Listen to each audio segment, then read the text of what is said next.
I'll see you several times during the day and also tomorrow, because today and tomorrow we gather the foreign and the defense ministers of the European Union for a very intense agenda.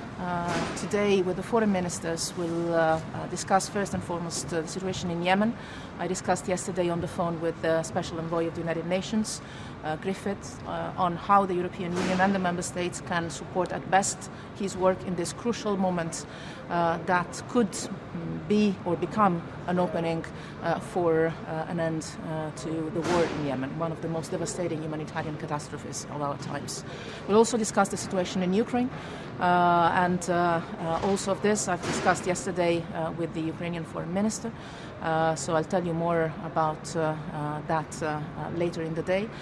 And together with the defense ministers, we'll continue our work to strengthen the European defense.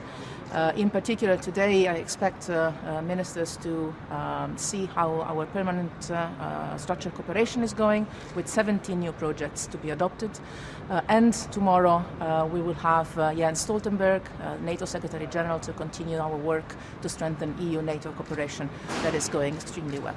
So a full agenda. I know there's many other issues and topics that probably will come up during our discussions with the ministers, and on which for sure I'll come back to you during the day. Can you say a little bit about Iran?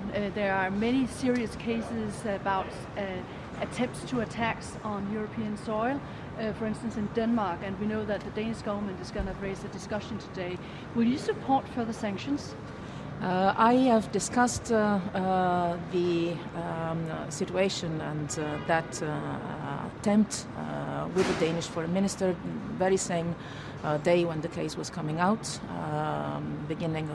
end of October, beginning of November, and for sure we will have a point raised by him today at the beginning of our meeting.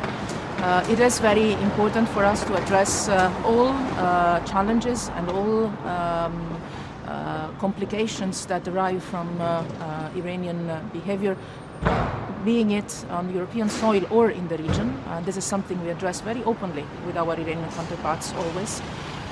And it is always very important for us to make a clear distinction between these issues and, on the other side, our full support to the implementation of the nuclear deal with Iran that continues to be very strong and on which, as you know, we continue to work as much as we can. We'll discuss that with the ministers today. Ready.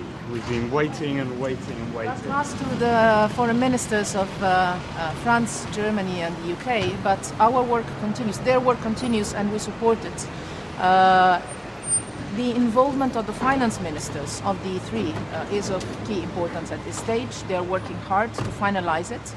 I cannot tell you a date, but I can tell you that work is continuing and is progressing in a positive manner. And again, as I said, the involvement of the finance ministers of these three member states, but also of other member states, is, I think, a crucial step that makes me think that it will be delivered sooner rather than later. Thank you.